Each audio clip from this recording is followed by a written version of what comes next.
Hello dear children, welcome once again to your channel Computer Science with Meena Dogra. Hope all of you are hale and hearty, hope all of you are doing great and preparing nicely for the forthcoming Term 2 examination likely to be conducted in the months of March and April this year.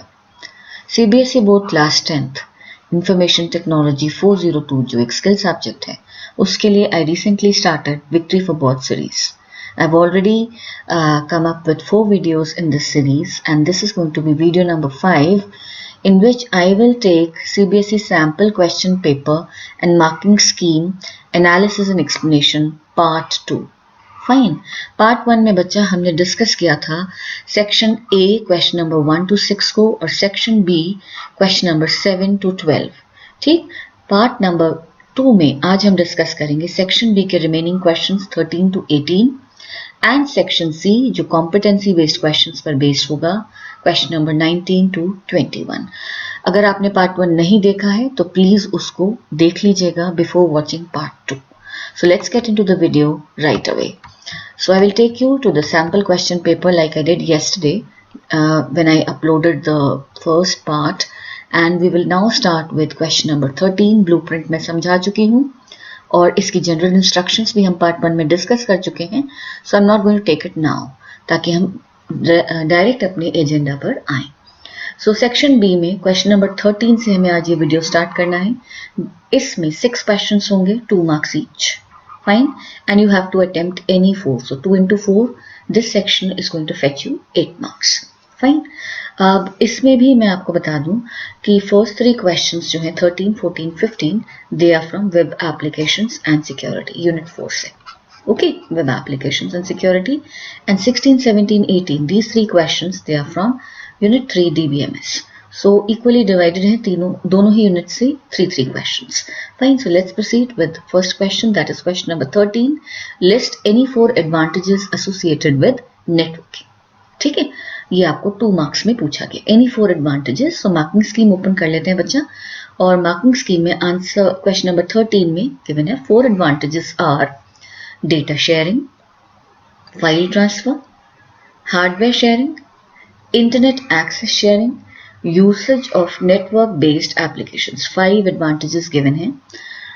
आपको marking scheme कहती है कि half mark मिलेगा आपको for each correct advantage listed. So if you will provide 4 correct advantages, each advantage would carry half a mark, and this will when added all these half marks when added they are going to fetch you 2 marks. So जल्दी से देखते हैं. ये आपके book में आपके study material में textbook में पेज नंबर 171 पर गिवन है some of the advantages associated with networking. मैं एक एक करके आपको एक्सप्लेन करती हूँ. Data sharing. ठीक, नेटवर्किंग की जाती है when a group of computers is connected to form a network and there is like why a group of computers is connected to form a network. So that इसी advantages को पूछा गया है. So one of the most important uses of networking is to allow the sharing of data.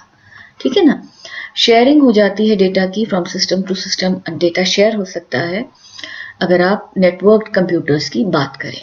ठीक है ना, तो हम आजकल अपनी लाइफ्स में भी देखते हैं कि हम कितने सारे मैसेंजर्स के थ्रू भी डेटा शेयर करते हैं. We use WhatsApp to share data, है ना.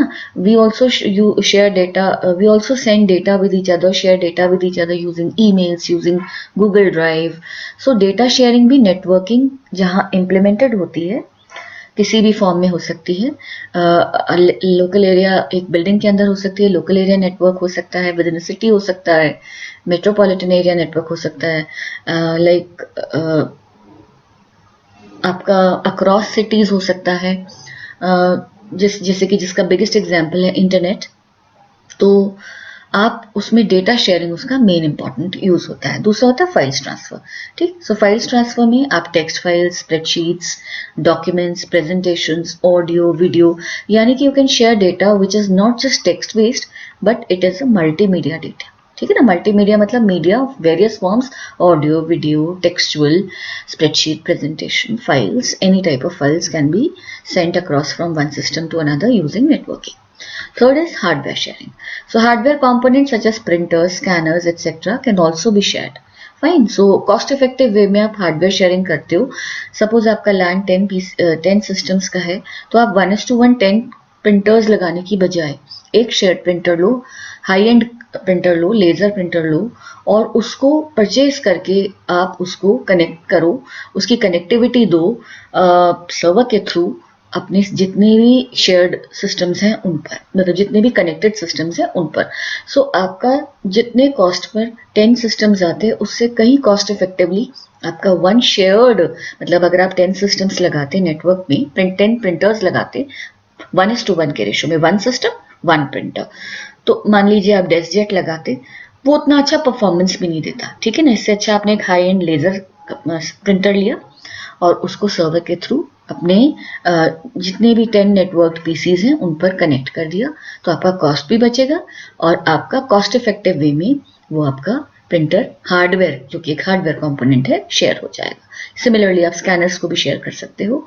ठीक. Next is internet access sharing. So internet access sharing is you purchase a single internet connection for your network, fine, और उसको कंप्यूटर्स में शेयर करा दो. Instead of purchasing again 1:1 multiple internet connections low on each computer basis, go for a shared internet connection and give access to the shared systems. Fine. ये internet cafes में, browsing centres में, schools, colleges, companies में बहुत ज़्यादा prevalent होता है. ठीक. Cost बचेगा यहाँ पर भी. Then usage of network based applications, ये भी कम्युनिकेशन के लिए.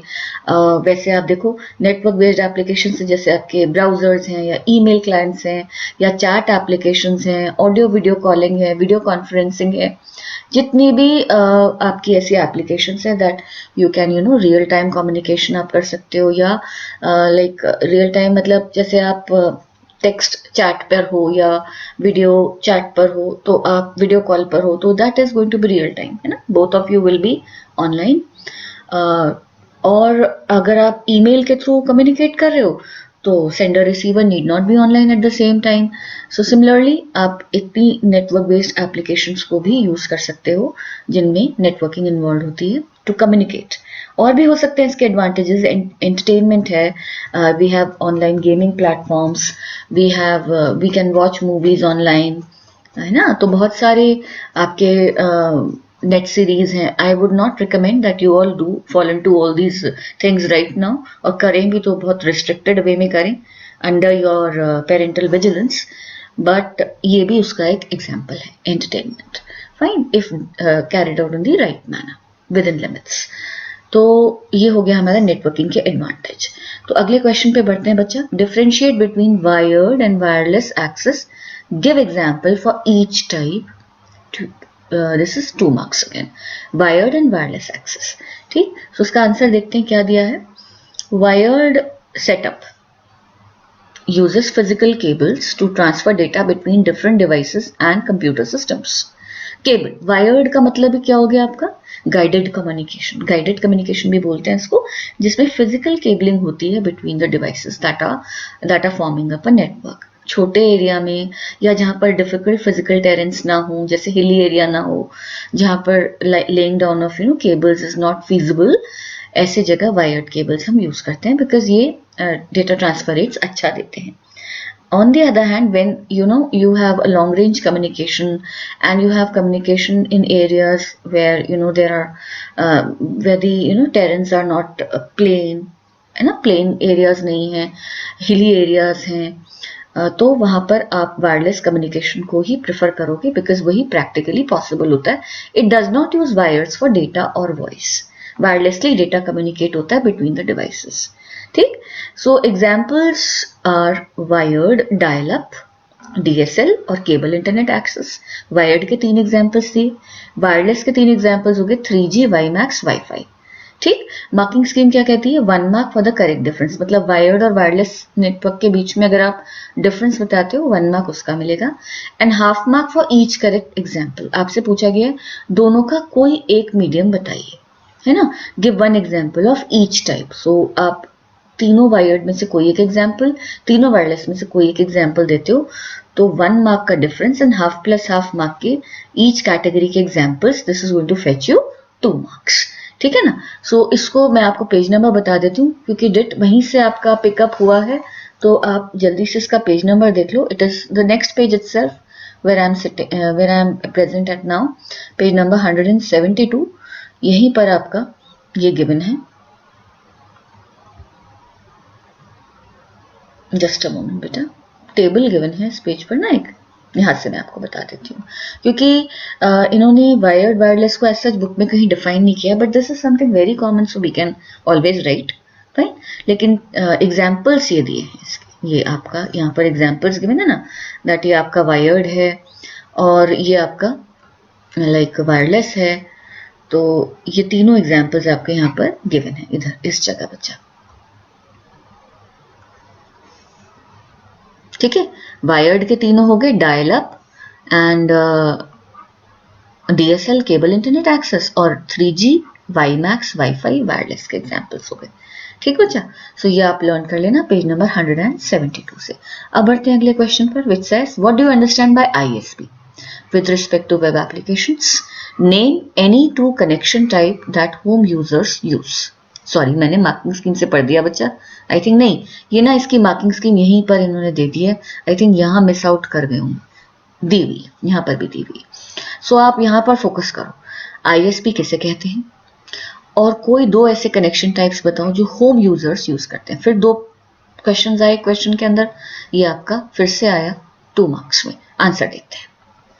इन्होंने कहा ISP, it is internet service provider. It is an organization which provides you with access to the internet via dial-up, है ना, using modem or direct hardwired or wireless connection. ठीक, internet service provider such as BSNL, Airtel, Jio, ये सब हमारी ऐसी organisations हैं जो हमें इंटरनेट एक्सेस देती हैं. पुराने टाइम्स में डायल अप से मिलता था, नंबर डायल करके इंटरनेट मिलता था. बाद में रिप्लेस हुआ DSL से, यानी डायरेक्ट डिजिटल सब्सक्राइबर लाइन से, और फिर ये जहाँ से ब्रॉडबैंड टेक्नोलॉजी आई, फिर वायरलेस हो गया, जैसे 3G वाईफाई वाईमैक्स. आप किस ऐसे आपका एवोल्यूशन हुआ है ना, from like less technologically sound to more technologically sound. Fine, examples दिए इन्होंने, DSL, cable modem, dial up. 3 तो वायर्ड के एग्जाम्पल्स हो गए. ठीक, और ब्रॉडबैंड वायरलेस, वाईमैक्स एक्सेट्रा, 2 इन्होंने यहाँ पर एग्जाम्पल्स दे दिए वायरलेस के. तो home users generally these days everyone prefers Wi-Fi और wireless connection over wired connection. So आप कोई भी एक बताओ. तो इसमें इन्होंने बोला अगर आप करेक्ट डेफिनेशन देते हो ISP की 1 मार्क मिलेगा, and half for each correct connection type. ठीक, सो इन्होंने आपको बोला कि आप 2 कनेक्शन टाइप्स बताइए जो होम यूजर्स यूज करते हैं. तो आप एक बता दो वायर्ड में से, एक बता दो वायरलेस में से. अदरवाइज आप कुछ भी इसमें से लिखते हो जो आपकी बुक कह रही है वो आपका करेक्ट माना जाएगा और आपको 2 मार्क्स मिल जाएंगे. ठीक बच्चा, let's move to the next question, और इसको भी आगे बढ़ा लेते हैं. क्वेश्चन नंबर 16 की मार्किंग स्कीम खोल कर रखते हैं सामने.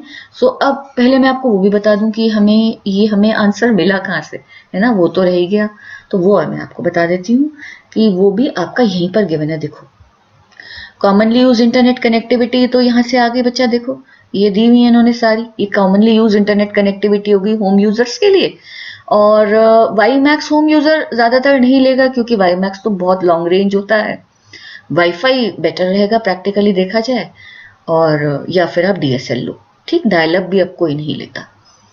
इंटरनेट सर्विस प्रोवाइडर की डेफिनेशन है पेज नंबर 171 पर. बिल्कुल वही चीज है जो मार्किंग स्कीम में आई है. ऐसी ऑर्गेनाइजेशन जो हमें इंटरनेट एक्सेस देती है through either a wired medium और अ वायरलेस मीडियम. ठीक, सो अगले क्वेश्चन पर बढ़ते हैं. अब हमारे तीनों क्वेश्चन हो गए यूनिट 4 से. अब देखते हैं यूनिट 3 से DBMS से क्या पूछते हैं. Question number 16. How entry required and default value properties of a table field in a database are different from each other. 2 properties 2 marks में पूछी है बच्चा. पहली तो उन्होंने पूछी है एंट्री रिक्वायर्ड प्रॉपर्टी, ठीक है, टेबल फील्ड की, और एक default value property table field की. कैसे दोनों में डिफरेंस है? देखो, दोनों बिल्कुल एक दूसरे का वो दोनों ही कनेक्टेड से हैं, आसान होगा समझने में. एंट्री रिक्वायर्ड देखते हैं आपके मार्किंग स्कीम में क्या लिखा है, देखते हैं. So it reads entry required property if set to yes. Entry required, mandatory है entry, ठीक है ना. It will be necessary for the user to insert the value in the field, which means that the field cannot be left blank. Entry in the field is mandatory. आप field को खाली नहीं छोड़ सकते अगर एंट्री रिक्वायर्ड प्रॉपर्टी क्या है, if it is set to yes. ठीक है ना, तो ये एंट्री रिक्वायर्ड मैंडेटरी हो गया। जैसे आप गूगल फॉर्म भरते हो, आपने बहुत सारे ऑनलाइन टेस्ट दिए होंगे, आप देखते होगे क्वेश्चंस के आगे एस्ट्रिक रेड कलर का लगा मिलता था, है ना, ईमेल आईडी के आगे लगा मिलता था, क्लास सेक्शन के आगे लगा मिलता होगा आपको। आप सबमिट नहीं कर सकते थे फॉर्म जब तक आप सारी एंट्रीज फिल ना कर लो। वो क्या था, वो रिक्वायर्ड फील्ड सेट होती है उस पर्टिकुलर सेक्शन के लिए, उस पर्टिकुलर क्वेश्चन के लिए, उस पर्टिकुलर एंट्री के लिए। सो एंट्री रिक्वायर्ड अगर यस है, you will have to insert a value into the field. You will not be allowed to save it without filling any content in it. Then next is default value. So default value देखते हैं क्या कहते हैं। A default value can be set for a field. Field को एक default value दे दीजिए। If user does not provide any value while entering the values in the table, then this default value will be inserted. ठीक, तो अगर आपका ऐसा column है table के अंदर जिसकी मेजॉरिटी वैल्यू सेम रहने वाली है ना, तो आप क्या कर सकते हो, उसमें एक डिफॉल्ट वैल्यू सेट कर दो। और अगर यूजर वैल्यू प्रोवाइड करता है तो डिफॉल्ट की जगह वो वैल्यू जाएगी। इंसर्ट करते टाइम रिकॉर्ड्स, अगर यूजर उस फील्ड के लिए वैल्यू देता है तो डिफॉल्ट वैल्यू नहीं जाएगी, वो यूजर प्रोवाइडेड वैल्यू जाएगी। और अगर यूजर वैल्यू नहीं प्रोवाइड करता at the time of inserting the records, तो default value चली जाएगी। So in any case, field will have a value. Either if you're not giving the value, it will have the default value. If you are providing the value, it will have the value that you are providing. Fine. So 1 mark for each property. This is going to fetch you 2 marks. ठीक? Let's move to question number 17. What is referential integrity? Explain its any two purposes. फिर 2 में split हुआ। Referential integrity की definition मांगी है और इसके 2 purposes बताए हैं। अरे मैंने आपको वो तो बताया नहीं कि एंट्री रिक्वायर्ड फील्ड कहाँ पर है और डिफॉल्ट वैल्यू कहाँ गिवन है बच्चा, वो और बता दूं सर एक बारी। जल्दी से मैं आपको दिखा देती हूँ, बता देती हूँ। This is 133 page in your books, है ना। ये रहा एंट्री रिक्वायर्ड 133 में, देखो बिल्कुल सेम चीज लिखी है जो मार्किंग स्कीम में है, और 134 की बिगिनिंग में है डिफॉल्ट वैल्यू। ठीक बच्चा, तो यहाँ से आप इसको देख लेना और मैं ले चलती हूँ अब आपको रेफरेंशियल इंटीग्रिटी के लिए पेज नंबर 135। बिल्कुल आंसर आपके सामने, देखना मार्किंग स्कीम में एज इट इज आया। बुक पढ़ो बच्चों, बुक से ही आएगा क्वेश्चन पेपर। ठीक, तो देखो entry required, sorry, referential integrity किसे कहते हैं। Referential integrity is used to maintain accuracy and consistency of data in a relationship. जो 2 टेबल्स में अगर आपने रिलेशनशिप एस्टैब्लिश करी है तो डेटा एक्यूरेट रहे, कंसिस्टेंट रहे, उसको हेल्प करता है रेफरेंशियल इंटीग्रिटी। ठीक है, कोई भी इनवैलिड एंट्री ना हो, कोई भी इनवैलिड डिलीशन ना हो, कोई भी इनवैलिड अपडेशन ना हो, डेटा हमेशा कंसिस्टेंट और एक्यूरेट स्टेट में रहे। This is referential integrity. Referential आया, रिलेशनशिप बनाई है जब आपने एक टेबल में प्राइमरी की फॉरेन की को यूज करके, for example 1 to many relationship है, तो उसी के एग्जाम्पल से भी मैं आपको ये समझाती हूँ। इन्होंने बोला इन बेस, है ना, data can be linked between 2 or more tables with the help of primary key and foreign key constraints. Primary key of one table, if it is included in another table, then it becomes a foreign key, and this is done for the purpose of associating or linking those 2 tables so that we don't have to store the same data in every table. In a table हम 2 tables को connect कर सकते हैं, उनमें relationship establish करके common field के basis पर हमारा डेटा लिंक हो जाएगा। ठीक, सो रेफरेंशियल इंटीग्रिटी के यूजेस पूछे। अब हमने डेफिनेशन तो बता दी रेफरेंशियल इंटीग्रिटी के, एडवांटेजेस, यूजेस, या क्वेश्चन ऐसे भी आ सकता है, how referential in which all situations referential integrity saves you. तो 2 पूछे, 3 गिवन है यहाँ पर। एक तो गिवन है बेटा with respect to adding record, है ना, एक गिवन है with respect to modifying, and एक गिवन है with respect to deleting records. ठीक, सो देखते हैं पहला पॉइंट। देखो इन्होंने कहा records can be added to the related table if there is no associated record available in the primary key table. अब ये ना तुम्हें ऐसे समझ में नहीं आएगा, मैं इसके लिए आपको एक एग्जाम्पल पर लेकर चलती हूँ जो सेशन 1 में गिवन है। गिव मी फ्यू सेकंड्स, मैं उस एग्जाम्पल पर बढ़ती हूँ तो मैं आपको दिखाती हूँ। ये कह रहे हैं कि 2 रिलेटेड टेबल्स हैं, प्राइमरी की और फॉरेन की हेल्प से रिलेटेड है। ठीक है ना, तो आप कैसे, अगर प्राइमरी की फील्ड में, प्राइमरी की वाले टेबल में, एक टेबल तो हो गया बच्चा प्राइमरी की वाला और एक हो गया फॉरेन की वाला। अब फॉरेन की टेबल में आप कोई ऐसा रिकॉर्ड एंटर कर रहे हो, यानी रिलेटेड टेबल में आप कोई ऐसा रिकॉर्ड एंटर कर रहे हो जिसका कोई matching entry primary key table की प्राइमरी की कॉलम में नहीं है, तो वो एडिशन इनवैलिड है, अलाउ नहीं की जाएगी। बस मैं आ रही हूँ एग्जाम्पल पे। ये रहा पेज 113 पर एग्जाम्पल देखो आप। हमने ये टेबल लिया क्लाइंट टेबल और एक टेबल लिया सेल्स टेबल। ठीक, क्लाइंट टेबल की ये प्राइमरी की है क्लाइंट आईडी। ठीक बच्चा, यूनिक वैल्यूज हैं, it is giving a unique identity to each record in the table, every client has a unique ID. अब इसको हमने इंक्लूड किया सेल्स टेबल में। ठीक, यहां ये बन गई फॉरेन की। ठीक, रिलेशन हो गया एस्टैब्लिश फॉरेन की। सेल्स टेबल की अपनी प्राइमरी की कौन सी है? Order ID. ठीक बच्चा, ऑर्डर आईडी इसकी प्राइमरी की है, तो मैं छोटा छोटा यहां लिख देती हूँ प्राइमरी की। अब ये कह रहे हैं कि आप क्लाइंट आईडीज नोट करो। 6 zeros हैं ये, 1 6 zeros 2 6 zeros 3 6 zeros 4। Client ID column में फॉरेन की में देखो सारे मैचिंग रिकॉर्ड्स हैं 1 2 3 2 4 1 2। ये सारी जो क्लाइंट आईडीज यहाँ है वो मास्टर टेबल में, यानी कि आपके पेरेंट टेबल में या प्राइमरी की टेबल में एग्जिस्ट कर रही है ना, प्राइमरी की कॉलम में। मान लो आप एक नया रिकॉर्ड डालते हो, सपोज मैं से एक नया रिकॉर्ड मान लेती हूँ लास्ट वाले को, और मैं यहाँ लिख दूं 5 6 zeros and 5। अब क्या ये क्लाइंट आईडी वैलिड है? जब इसका कोई रिकॉर्ड मैचिंग एंट्री प्राइमरी के कॉलम वाले टेबल में है ही नहीं, प्राइमरी की कॉलम में, तो ये तो एडिशन इनवैलिड हो जाएगा, इनएक्यूरेट हो जाएगा। इस तरीके के ऑपरेशन को रेफरेंशियल इंटीग्रिटी अलाउ नहीं करेगी। पढ़ो point number 1, records can be added to the related table if there is no associated record in the primary key table. ऐसी सिचुएशन को अवॉइड करा जाएगा। ठीक है, सिर्फ वही रिकॉर्ड्स डल सकते हैं रिलेटेड टेबल में जिनकी matching client ID client table में होगी। अगला पॉइंट पढ़ो, the values can be modified in a primary key if any dependent records are present in the associated tables. अब मान लो आपने यहां पर 003 को बदल के 6 कर दिया, सॉरी यहां पर इस जगह 6 कर दिया, तो ये अलाउ नहीं करेगा। वो कह रहा है 003 तो ऑलरेडी यहां पर है, इस जगह है, मैचिंग रिकॉर्ड्स डिपेंडेंट टेबल में हैं, तो प्राइमरी की कॉलम में भी चेंजेस अलाउड नहीं होंगे। ठीक है ना, प्राइमरी की कॉलम के 003 के डिपेंडेंट रिकॉर्ड सेल्स टेबल में है, सो आप इसको प्राइमरी की को चेंज नहीं कर सकते, रेफरेंशियल इंटीग्रिटी आपको नहीं करेगी। ठीक, deleting records from primary key table if there are matching related records available in the associated tables. Very simple. मान लो अब आप 003 को वापस से मैं कर देती हूँ, इसको हटा के वापस से मैं 3 कर देती हूँ। ठीक, और मैं इस रिकॉर्ड को यहाँ से डिलीट करने की कोशिश करती हूँ, लेकिन इसके तो डिपेंडेंट रिकॉर्ड्स हैं सेल्स टेबल में, तो ये भी मुझे अलाउ नहीं किया जाएगा। ठीक है ना, ये सारी सिचुएशंस कौन अवॉइड करता है? रेफरेंशियल इंटीग्रिटी की वजह से ये सारी एनोमलीज अवॉइड हो जाती हैं और हमारा डेटा हमेशा कंसिस्टेंट स्टेट में और एक्यूरेट स्टेट में रहता है।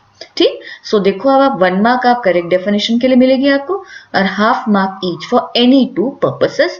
You are going to get 2 marks for this answer. Hope आपको क्लियर हो गया होगा बच्चा। अब चलते हैं क्वेश्चन नंबर 18 पर, और ये आपकी इमेजिनेशन से होगा, आपके एक्सपीरियंस से होगा, आपकी क्लैरिटी से होगा और बहुत आसान होगा। Identify the columns and data types of a table airlines. Mention at least 4 columns with data type. This question is coming for 2 marks. ये कहते हैं कि एक टेबल इमेजिन कीजिए, एयरलाइंस टेबल अगर है हमारे पास, उसके एटलीस्ट 4 फील्ड्स बताइए, 4 कॉलम्स बताइए और उनके डेटा टाइप्स भी बताइए। ठीक है ना, तो देखते हैं मार्किंग स्कीम में क्या है। कॉलम्स और डेटा टाइप्स 4 बताने, इन्होंने यहाँ पर 6 दिए। ठीक, प्राइमरी की जरूर बताना। देखो एयरलाइंस है, फ्लाइट नंबर यूनिकली आइडेंटिफाई करेगी हर फ्लाइट को, टेक्स्ट टाइप की ली हुई है। देखो डेटा टाइप है बच्चा, डेटा टाइप्स ना आपके इधर इन्होंने जेनेरिक दिया टेक्स्ट टाइप, लेकिन ये ब्रैकेट में आप लिख सकते हो कि आप कैसा डेटा टाइप लोगे। यहाँ पर वैरकेर है ना, वैरकेर ले सकते हो आप यहाँ पर। तो ठीक है, तो फ्लाइट नंबर, क्योंकि फ्लाइट नंबर अक्सर अल्फा न्यूमेरिक होते हैं, तो वैरकेर लिया है, प्राइमरी की है, जरूर लेना है, ऐसे कॉलम को जरूर लेना जो प्राइमरी की बन सकती है। नेक्स्ट है हमारा बच्चा नंबर ऑफ पैसेंजर्स। ठीक, वो इंटीजर होगा, ऑब्वियसली इंटीजर ही होना है ना, नंबर ऑफ पैसेंजर्स इंटीजर। फिर एयरलाइंस, भाई ने किस एयरलाइंस की फ्लाइट है, टेक्स्ट, यहां पर भी आप ब्रैकेट में लिख सकते हो वैरकेर। ठीक, वैरकेर। अराइवल टाइम, ऑब्वियसली फ्लाइट का कोई अराइवल टाइम तो होता ही है, तो ये अराइवल टाइम भी हो गया, डिपार्चर टाइम भी हो गया। यहां बच्चा टाइम स्टैम्प ले सकते हो आप, टाइम स्टैम्प, क्योंकि डेट टाइम दोनों आता है, किस समय, किस वक्त और किस दिन आपकी फ्लाइट आएगी। Arrival, departure time, time stamp लिख देना, ठीक। और लास्ट है आपका फेयर्स। फेयर्स ऑब्वियसली फ्री में तो कोई हमें अलाउ नहीं करेगा, टिकट लेनी पड़ेगी भाई, और टिकट के लिए फेयर भी देना पड़ेगा, तो ये हो गया आपका फ्लूट, ठीक। तो ये आपके इस तरीके से आप मेंशन कर सकते हो अगर आप एक प्रॉपर फील्ड को ठीक से बताते हो, यानी उसका कॉलम भी बताते हो और डेटा टाइप भी बताते हो। ऐसे 4 चीजें आपको ठीक बतानी। प्राइमरी की कॉलम जरूर लेना बेटा, क्योंकि प्राइमरी की जरूरी होती है रिकॉर्ड यूनिकनेस के लिए। हाफ मार्क मिलेगा आपको for each correct combination of column and it's data type, and this is how you will get 2 marks, half mark, है ना। कॉलम और डेटा टाइप सही बताने पर एक कॉलम और उसको डेटा टाइप को ठीक बताने का आधा नंबर, ऐसे 4 कॉलम्स बताओगे विद डेटा टाइप्स तो 2 नंबर, ठीक बेटा। तो अब हमारा सेक्शन बी हो गया खत्म, और सेक्शन बी में हमने पढ़ा कि हमें 2 मार्क्स के 4 क्वेश्चंस करने हैं और 1 मार्क के भी 4 क्वेश्चंस करने हैं। So this is going to fetch us 12 marks, 8 marks cover हो गए और ये 12 मार्क्स आ गए बच्चा, ठीक है ना। अब चलते हैं आगे सेक्शन नंबर सी पर, जो बहुत ही इंटरेस्टिंग है। कॉम्पिटेंसी बेस्ड क्वेश्चंस आ गए हैं इसके अंदर, और कॉम्पिटेंसी बेस्ड क्वेश्चंस को लेकर बच्चा ये होगा आपका 3 क्वेश्चंस आएंगे इसमें, just a minute, 4 marks each के 2 आपको करने, 2 into 4 it is going to fetch you 8 marks. तो चलते हैं देखते हैं कॉम्पिटेंसी बेस्ड में क्या पूछता है। Answer any 2 questions out of the given 3 questions. मैं चैप्टर्स बता देती हूँ आपको। क्वेश्चन नंबर 19 और 20 यूनिट 4 वेब एप्लीकेशंस, ठीक। और क्वेश्चन नंबर 21 टेबल बेस्ड है डीबीएमएस से। इसमें आपको टेबल गिवन है, उसको देखकर क्वेरीज लिखनी है, क्योंकि कुछ हमारे specially abled, differently abled, visually impaired students भी पेपर देते हैं, they also attempt for the paper. So उनके लिए क्वेश्चन 21 को दोबारा दिया गया है, जिसमें डेफिनेशंस पूछी गई हैं 4। सो क्वेश्चन 21 2 बार है। 1 is for people with no visual impairment, and the second set of question number 21 is for children who are visually impaired, ठीक। सो क्वेश्चन 19 से स्टार्ट करते हैं। केस स्टडी कह लो और सिचुएशन बेस्ड कह लो, इस तरीके के question. Rahul and Amit, question 19, are working on a school project assigned to them by their teacher. They have to send instant messages to each other and also do video conferencing after school hours in order to complete the project on time. तो अब देखो उनको activities क्या क्या करनी है। Project के लिए उन्हें एक तो इंस्टेंट मैसेजिंग यूज करनी है, दूसरा उनको वीडियो कॉन्फ्रेंसिंग भी करनी है, आफ्टर स्कूल आवर्स करना है ये काम, सो दैट उनका प्रोजेक्ट टाइमली फिनिश हो जाए। तो पार्ट ए जो इन्होंने दिया है ना, वो इंस्टेंट मैसेजिंग के रिस्पेक्ट में दिया है, और पार्ट बी दिया है वीडियो कॉन्फ्रेंसिंग के रिस्पेक्ट में। पढ़ो पार्ट ए क्या कहता है। पार्ट ए कहता है suggest any 4 good instant messaging softwares that they can use, ठीक। तो इसका आंसर देख लेते हैं क्या कह रहे हैं। any 4 instant messaging softwares they have written: Google Talk, Yahoo Messenger, Skype, Videos Live Messenger, Rediffball, MS Teams, Zoom। आप WhatsApp लिख सकते हो, आप जो है WhatsApp हम यूज करते हैं, आप टेलीग्राम लिख सकते हो। इंस्टेंट चैटिंग इन सब प्लेटफॉर्म्स पर हो जाती है, ठीक है ना। बुक में देखिए कहां से लिया है ये, तो मैं आपको बुक के पेज नंबर पर ले चलती हूँ। 177 पेज पर बच्चा ये सेक्शन 4 में गिवन है। देखो मैं दिखा देती हूँ आपको, ये देखो। Some of the popular instant messaging softwares are, all these have been given from and they have been written in your marking scheme also, देख लो, ठीक है ना। अच्छा, इसके बाद नेक्स्ट पार्ट जो इसका था वो है वीडियो कॉन्फ्रेंसिंग के रिस्पेक्ट में पूछा। Apart from computers list 4 hardwares that Rahul and Amit need for video conferencing. So video conferencing के लिए उन्होंने पूछा कंप्यूटर्स तो हैं, लेकिन और ऐसे कौन से 4 हार्डवेयर्स हैं जो राहुल एंड अमित को चाहिए होंगे वीडियो कॉन्फ्रेंसिंग करने के लिए। सो इसका बच्चे आंसर जो मिला है वो ये मिला है: headphone, speaker, microphone, web camera. आप सब इसको आई थिंक ये एक बहुत जनरल क्वेश्चन है, आप बहुत आराम से इसका आंसर दे सकते हो because you are using these things on a daily basis. So headphones चाहिए, स्पीकर चाहिए, माइक्रोफोन चाहिए, वेब कैमरा चाहिए वीडियो कॉन्फ्रेंसिंग करने के लिए। ये भी आपकी बुक से ही लिफ्टेड है, मैं आपको दिखा देती हूँ पेज नंबर 177 पर ही ये गिवन है। देखो ये सारे हार्डवेयर के नेम्स गिवन है बच्चा, ठीक। सो अगर आप देखो, आपसे पूछा गया 4 मैसेंजर्स और 4 हार्डवेयर्स, सो हाफ मार्क मिलेगा आपको each for each correct instant messenger name that you right, यानी ये हो जाएगा 2 मार्क्स, है ना। और हाफ मार्क ही मिलेगा बच्चा आपको for each correct hardware listed, so ये भी हो जाएगा 2 मार्क्स। और टोटल मार्क्स कितने हो जाएंगे 2 + 2 बच्चा 4, ठीक। तो ये था हमारा पहला कॉम्पिटेंसी बेस्ड क्वेश्चन। बढ़ते हैं क्वेश्चन नंबर 20 पर, खोल लेते हैं उसको क्वेश्चन पेपर में। राहुल, राहुल नाम बड़ा अच्छा लग रहा है सीबीएसई को, है ना। तो जितने भी राहुल वाले बच्चे होंगे और अमित वाले नाम के बच्चे अगर इस वीडियो को देखेंगे तो विल बी रियली हैप्पी, है ना, कि उनका नाम तो सीबीएसई के पेपर में भी आया है और उनको बहुत अच्छा परफॉर्म करना है ताकि वो सीबीएसई के टॉपर लिस्ट में भी आए हुए। सारे ही बच्चे आने चाहिए टॉपर लिस्ट में। So Rahul has purchase some stationery items from an online site, ठीक है, ऑनलाइन परचेज किया। He has to make online payment for the items to complete the transaction. उसने कुछ आइटम्स परचेज किए, स्टेशनरी आइटम्स, ऑनलाइन साइट से online payment करनी है to complete the transaction, cash on delivery नहीं, online. Help by answering his following queries, Rahul को help कीजिए, ठीक। तो हमारा ये आ गया, एक तो ये ऑनलाइन पेमेंट करना है और क्या क्या क्वेरीज हैं देखो। Suggest any 2 option that he can use to make payment of his bill on the online shopping website, ठीक है ना। एनी 2 ऑप्शंस, क्या कहती सीबीएसई बोर्ड, सीबीएसई ने कहा credit card, debit card, net banking, आप यूपीआई से भी लिख सकते हो, ठीक है ना। तो सजेस्ट एनी 2 ऑप्शंस, अगर आप 2 करेक्ट ऑप्शंस लिखते हो तो हाफ मार्क मिलेगा आपको ईच करेक्ट ऑप्शन के लिए, यानी ये हो गया आपका 1 मार्क का, ठीक है ना। देख लेते हैं बुक में कहाँ गिवन है, ये सारा एक ही जगह कंपाइल्ड है, ये वाला जो आपका बच्चा ये है ना, ये क्वेश्चन के लिए जो रिक्वायरमेंट है वो देखते हैं। पेज नंबर मैं आपको लेकर चलती हूँ पेज नंबर 191 पर, देखो यह है ना, credit card, debit card, online banking support with net banking subscription, online payment के लिए। फिर name any 2 situations where online shopping could be useful, ऐसी 2 सिचुएशंस बताएं। तो बोला इन्होंने कि it would be if a customer doesn't have sufficient time to visit stores, ठीक है ना, टाइम नहीं है या जिस टाइम वो फ्री होता है कस्टमर उस टाइम रिटेल आउटलेट्स बंद हो चुके होते हैं।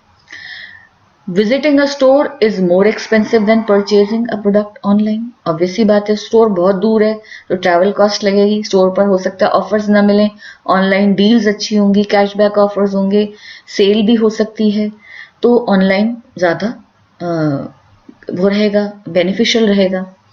अ प्रोडक्ट और service that is not available in the local market is available online, ये बहुत सिनेरियोज में होता है, रिटेल मार्केट या लोकल मार्केट में जो चीज़ नहीं होती you get it on an online portal, shopping portal. अलग अलग आपको कंपनीज का, अलग अलग ब्रांड्स का, अलग अलग मैन्युफैक्चरर्स के आपको आइटम्स मिल जाते हैं, प्रोडक्ट्स मिल जाते हैं with great deals also. So इन सारी सिचुएशंस में ऑनलाइन शॉपिंग को हम प्रिफर करेंगे over going in person shopping. So अगर आप कोई 2 ठीक से बताते हो तो you get half mark for this, for each correct situation this is going to fetch you 1 mark.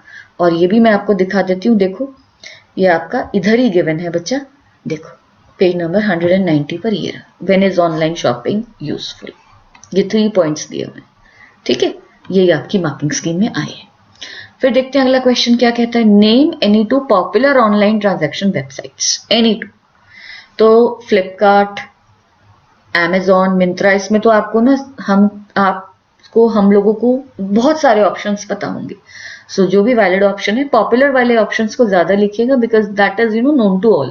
Flipkart, Amazon, Myntra, Snapdeal, आप इसमें बहुत सारे ऑप्शंस दे सकते हो जिसमें कि आप जो हो ऑनलाइन शॉपिंग यहाँ से भी करते हो। सो इसको भी यहाँ पर बुक में दिया हुआ है, IRCTC दिया हुआ है, जैसे booking flights, train tickets, Flipkart, online shopping portal for buying consumer goods, eBay for buying and selling goods, Redbus for booking bus tickets, ये भी आप दे सकते थे, ये आपकी बुक में ही गिवन है। और अगर आप कोई दो ठीक से लिखते हो तो you get half mark for each correct name. So this is again going to be of 1 mark. ठीक बच्चा, अब बढ़ते हैं आगे। Write full form of COD in reference to online shopping, cash on delivery. COD stands for cash on delivery when it comes to online shopping. और मैं आपको बता दूं बच्चे कि मैंने फुल फॉर्म्स की एक वीडियो डाली थी जिसमें 34 फुल फॉर्म्स मैंने यूनिट 4 से निकाले हैं जो आपको दिए गए हैं। फुल फॉर्म पूछी जा सकती है, आप उस वीडियो को जरूर देना। I will provide the link in description. COD का फुल फॉर्म पेज नंबर 191 पर है आपकी बुक्स में, और अगर आप करेक्ट फुल फॉर्म लिखते हो सो यू गेट 1 मार्क। सो 1, ये टोटल सारे 4 पार्ट्स के 1 मार्क के जो हैं आप देते हो, तो this is going to fetch you 4 marks. ठीक है ना। सो ये हमारा क्वेश्चन नंबर बच्चा 19 भी कंप्लीट होता है। और अब हम बढ़ते हैं क्वेश्चन नंबर 19, 20 दोनों कंप्लीट हो गए। और अब हम बढ़ते हैं क्वेश्चन नंबर 21 पर, जो है DBMS चैप्टर से, जिसमें ये टेबल गिवन है बच्चा। इट इज हैविंग, मैं देख लेती हूँ, आप देखो 1 2 3 4 5 6 7 कॉलम्स। कॉलम्स की नाम आप ठीक से रखो, देखो, ठीक है ना। और it is having like how many records, let's count 8 records. यहां से देख लो, ठीक है ना, 8 रिकॉर्ड्स हैं हमारे पास। टेबल को एनालाइज जरूर कर लेना बच्चा।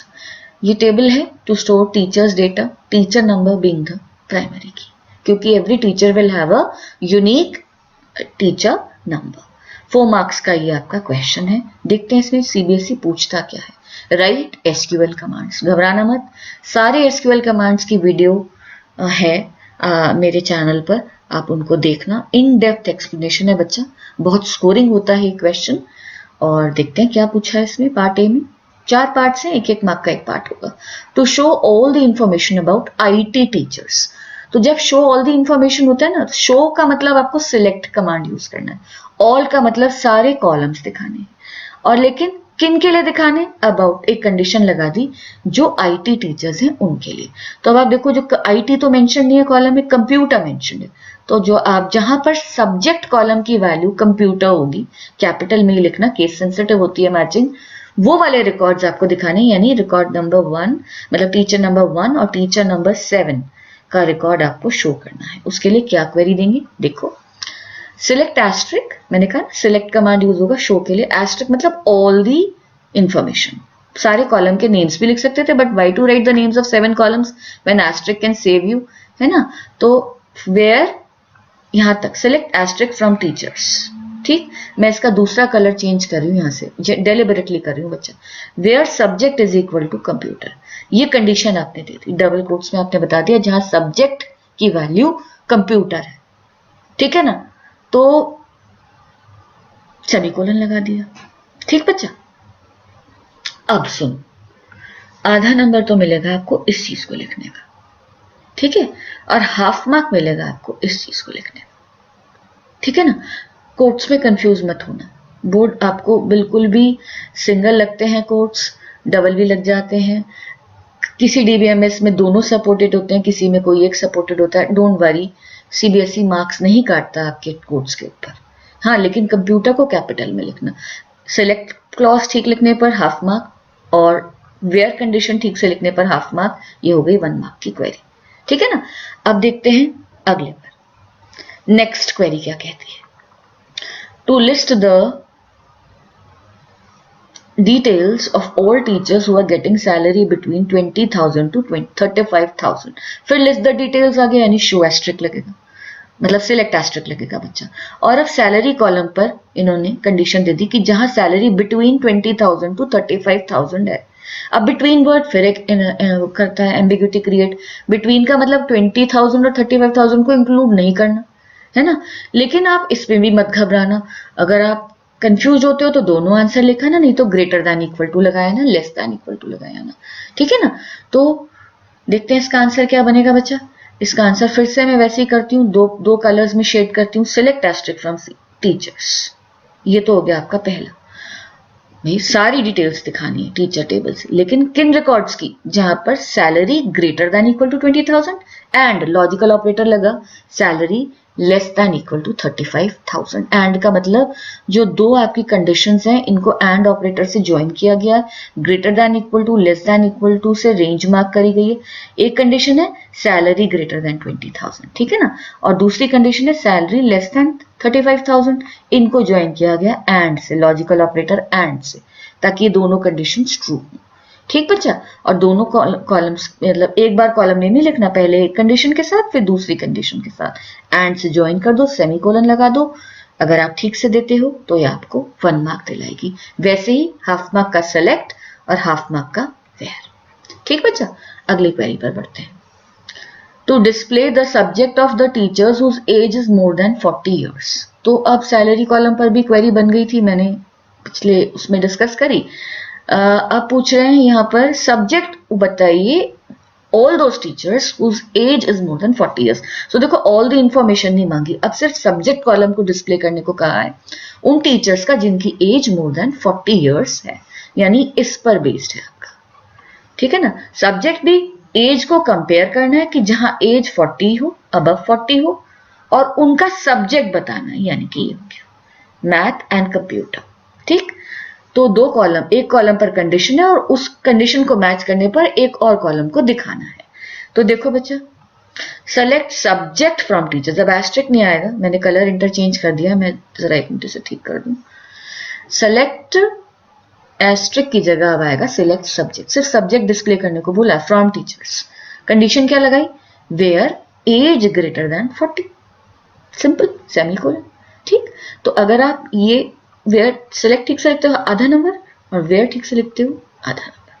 ठीक, क्वेश्चन क्लियरली कह रहा है कि आपकी एज जो है ना वो मोर देन 40, तो ग्रेटर देन इक्वल टू नहीं लगाओगे, सिर्फ ग्रेटर देन लगाओगे। This is also going to fetch you 1 mark. ठीक, अब अगले क्वेश्चन पर बढ़ते हैं। डी पार्ट, लास्ट पार्ट कहता है to display the list of names of all the teachers in alphabetical order. To display the list of names of all the teachers in alphabetical order. देखो अब यहाँ पर teacher names को alphabetical order में दिखाने के लिए कहा गया है। दो चीजें मिस की गई हैं इसमें, एक तो ऑर्डर नहीं बताया असेंडिंग या डिसेंडिंग, तो डिफॉल्ट पर चलो असेंडिंग, ठीक है ना। दूसरी चीज लिस्ट ऑफ नेम्स पूछे गए हैं, लेकिन मार्किंग स्कीम में एस्ट्रिक लगा हुआ है। मेरे अकॉर्डिंग यहाँ पर होना चाहिए था select name from teachers order by name, लेकिन मार्किंग स्कीम में एस्ट्रिक लगाया है कि डिस्प्ले ऑल द डिटेल्स। तो कोई प्रॉब्लम नहीं, आप उस समय विजडम यूज करके करना, सीबीएसई कंसिडर करेगा, हमेशा करता है, आगे भी करेगा। अगर कुछ भी एम्बिग्यूटी हुई क्वेश्चन में या इंटरप्रिटेशन में दिक्कत हो तो CBSE always gives the benefit to students. So select asterisk from teachers. ठीक, हमने कहा सारी डिटेल्स दिखा देते हैं। कहां पर, अब कंडीशन नहीं है, सारी लिस्टिंग दिखानी, सारे टीचर्स के नाम दिखाने, ऑर्डरिंग करनी है by name. So order by clause use होगा, सेमीकोलन मैं यहां लगा देती हूँ। ऑर्डर बाय नेम, कोई ऑर्डर नहीं है, आपको पता है बाय डिफॉल्ट ऑर्डर होता है असेंडिंग। आप चाहते तो ऑर्डर बाय नेम एएससी लिख सकते थे, क्वेश्चन में ऑर्डर नहीं मांगा गया, go by the default order and display the list of names पूछी क्वेश्चन में, लेकिन आंसर में सिलेक्ट एस्ट्रिक है। आप चाहते तो यहाँ सिलेक्ट नेम भी दे सकते थे, select name from teachers order by name semicolon, या order by name ASC semicolon. ठीक, तो अगर आप इतना हिस्सा ठीक लिखते हो, हाफ सिलेक्ट के लिए और हाफ ऑर्डरिंग के लिए, ऑर्डर बाय क्लॉज के लिए 1 मार्क, और ये जब सारे 1-1 मार्क जुड़ जाएंगे, this is going to fetch you 4 marks children, and it is such an easy question. कहाँ थ्योरी लिखते फिरोगे, क्वेरीज पर कमांड लो और क्वेरीज लिखने की को लिख के करेक्टली लिख करो, बहुत आसान क्वेरीज आती हैं बच्चा। ये हमारा क्वेश्चन नंबर 21 भी फिनिश हो गया। अब विजुअली इंपेयर्ड स्टूडेंट्स के लिए बच्चा क्वेश्चन 21 को रिपीट किया गया है, जिसमें 4 डेफिनेशंस मांगी गई हैं। 1 मार्क की एक डेफिनेशन है, डेटा इंटीग्रिटी पहले ले लेते हैं। ठीक, तो डेटा इंटीग्रिटी होता है कि if there are multiple databases या मल्टीपल टेबल्स। ठीक, यहां देखते हैं, ये रहा data integrity. It is very important as there are multiple databases in a DBMS. It means that data is accurate and consistent in the database. Multiple tables होते हैं जब हमारे पास, तो होता क्या है बच्चे कि अगर डेटा इंटीग्रिटी मेंटेन करनी है, जैसे अभी आपने रेफरेंशियल इंटीग्रिटी पढ़ी, ठीक है ना, रेफरेंशियल इंटीग्रिटी आपने पढ़ी, हमने कहा प्राइमरी की और फॉरेन की में किस तरीके से इंटीग्रिटी मेंटेन की जाए, हमने उसमें 3 एग्जांपल्स देखी, 3 सिचुएशंस देखी। अब इंटीग्रिटी आ जाती है जब, तो यह है कि भैया मल्टीपल डेटाबेसेस होते हैं टेबल में, तो डेटा हमेशा एक्यूरेट या कंसिस्टेंट जाए। एक्यूरेट कंसिस्टेंट का मतलब कोई भी गलत एंट्री टेबल में ना हो जाए, इसलिए डेटा इंटीग्रिटी को लगाए। जैसे मान लो अगर एज स्टोर करनी है तो नेगेटिव वैल्यू ना जाए, क्वांटिटी स्टोर करनी है तो नेगेटिव वैल्यू ना जाए, डेट स्टोर करनी है तो वो करेक्ट फॉर्मेट में हो, वैलिड हो। जैसे कोई 13 मंथ में नहीं जा, मंथ में 13 वैल्यू नहीं हो सकती है ना, अप्रैल में 31 डे नंबर नहीं हो सकता। इस तरीके की आप जब चेक्स लगाते हो तो आपका डेटा जब एंटर होता है वो एक्यूरेटली कंसिस्टेंटली डेटाबेस में जाए, इसको क्या बोलते हैं बच्चा, डेटा इंटीग्रिटी। ठीक, पेज नंबर 109 पर ये गिवन है, सेम एज इट इज इन्होंने बताया कि कंसिस्टेंट हो, multiple copies of the database match करें, ऑफ द डेटा मैच करें और एक्यूरेट हो, इनवैलिडिटी ना हो। अगली डेफिनेशन डेटा इनकंसिस्टेंसी, बच्चा कंफ्यूज मत होना, बुक में गिवन है कंसिस्टेंसी, है ना, कंसिस्टेंसी। यहां पर भी एक मैंने मिस्टेक बताई थी जब इसका वीडियो डाला था, अभी फिर से बता देती हूँ। मार्किंग स्कीम देखते हैं, इनकंसिस्टेंसी बतानी है। डेटा इनकंसिस्टेंसी की सिचुएशन कब आती है, देखो, when same data exists in different forms in multiple tables which can provide unreliable or meaningless information। Consistency होती है जब डेटा में मल्टीपल कॉपीज हो जाती है सेम डेटा के ड्यू टू रिडंडेंसी, और सेम कॉपीज होने की वजह से अगर हम एडिटिंग करते हैं और किसी एक कॉपी में एडिटिंग कर दी और दूसरे में नहीं करी तो 2 मिसमैच कॉपीज क्रिएट हो जाती हैं, one is the updated one, the other is the obsolete one, तो डेटाबेस एक इनकंसिस्टेंट स्टेट में आ जाता है। ठीक, हमें क्या करना है, इनकंसिस्टेंसी को डिफाइन करना है कि एक पीस सेम डेटा एग्जिस्ट करता है लेकिन अलग अलग फॉर्म्स में, अलग अलग वैल्यूज होती हैं उसकी, इनकंसिस्टेंसी आ जाती है। ठीक है ना, इससे अनरिलायबल मीनिंगलेस इंफॉर्मेशन ट्रांसमिट होती है। मान लो एक स्टूडेंट है, उसका डेटा उसके पीटीएम रजिस्टर में भी है, अटेंडेंस रजिस्टर में भी है, लाइब्रेरी में भी है। अगर अटेंडेंस रजिस्टर में फोन नंबर चेंज होता है उस बच्चे का, वहां अपडेट हो गया, लेकिन पीटीएम रजिस्टर और लाइब्रेरी में अपडेट नहीं हुआ। अब लाइब्रेरी से अगर घर फोन करना पड़ जाए, suppose that child has some outstanding fine amount or maybe he has not forgotten to return the book, तो किस नंबर पर फोन जाएगा, अनरिलायबल हो गया वो फोन नंबर, तो करेक्ट ही नहीं है। ऐसी सिचुएशन को बोलते हैं डेटा इनकंसिस्टेंसी। तो कंसिस्टेंसी होती है जहां पर रिडंडेंसी नहीं होती, there should be multiple mismatching, there should be no multiple mismatching copies of the same data. Book में डेटा इनकंसिस्टेंसी है 110 पेज पर, पेपर में डेटा इनकंसिस्टेंसी पूछेगी, यानी कंसिस्टेंसी किस वजह से नहीं आती वो आपको बताना है। ठीक बच्चा, अब मैं ये तो बताना भूल ही गई आपको, 1 मार्क इसका, 1 मार्क इसका। अब बढ़ते हैं सेकंड लास्ट क्वेश्चन पर, कॉम्पोजिट प्राइमरी की क्या होती है बच्चा, देख लो जल्दी से। It is also called composite primary की को कॉम्पोजिट की भी कहते हैं, कॉम्बिनेशन ऑफ 2 और more columns to form a primary key of a table. बिल्कुल simple, if your table has a primary key which is made up of 2 or more than 2 columns, that is known as a composite primary key, that is known as a composite primary key बच्चा। ठीक है ना, तो इसका answer given है page number 113 पर, ले चलती हूं मैं आपको 113 पर, ये रहा। यहाँ पे भी करेक्शन कर लेना, कंपोजिट प्राइमरी की इज अप्लाइड ऑन 2, मिनिमम 2 या उससे ज्यादा कॉलम से मिलकर जिनका कॉम्बिनेशन यूनिकली आइडेंटिफाई करेगा हर रिकॉर्ड को, we will be calling it composite primary key. ठीक बच्चा, अब बढ़ते हैं लास्ट क्वेश्चन पर, इसके भी आपको यहाँ पर मार्किंग स्कीम में लिख देती हूँ मैं, सॉरी इधर मार्किंग स्कीम में बच्चा मैं लिख देती हूँ कि अगर आप कॉम्पोजिट प्राइमरी की को ठीक से डिफाइन करोगे तो यहाँ पर भी आपको 1 मिलेगा, यहाँ 1, यहाँ 1, इधर भी मैं लिख देती हूँ 1 1, इस तरीके से। Last question, relationship with respect to DBMS. ठीक, रिलेशनशिप डीबीएमएस में किसे कहते हैं, it is called an association और अ कनेक्शन और लिंकिंग बिटवीन 2 और मोर टेबल्स। रिलेट किया जाता है, when we relate to tables we do not need to enter the same data in separate tables। अभी मैंने आपको एग्जांपल दिया था क्लाइंट टेबल और सेल्स टेबल का, रिलेट किया था उन्हें क्लाइंट आईडी के बेसिस पर, है ना। तो क्लाइंट का डेटा क्लाइंट टेबल में रहेगा, सेल्स का डेटा सेल्स टेबल में रहेगा, और दोनों में जो रिलेशनशिप बनेगी वो 1 to many रिलेशनशिप होगी। ठीक है ना। और इसकी हेल्प से हम दोनों टेबल्स को कनेक्ट करके उनके डेटा को देख सकते हैं। 3 टाइप्स ऑफ रिलेशनशिप्स कौन कौन सी होगी बच्चा? 1-to-1 रिलेशनशिप, 1-to-many लिखो या many-to-1 लिखो। वन साइड से प्राइमरी की टू फॉरेन की साइड से, प्राइमरी की साइड से 1 होगी, फॉरेन की साइड से many होगी। सो many-to-many दोनों ही साइड से many-to-many है। यानी 1-to-1 होता है when one matching record of a table, first table is found in second table. If you have 2 tables A and B, if one matching record of table A matches exactly one record in table B, then it is called 1-to-1. When one record of table A matches many records in table B, it is 1-to-many.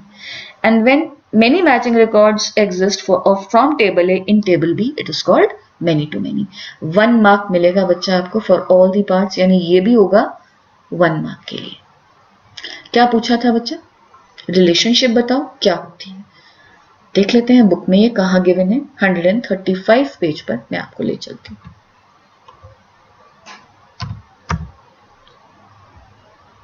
देखो ये रिडेफिनेशन relationship की, ठीक बच्चा।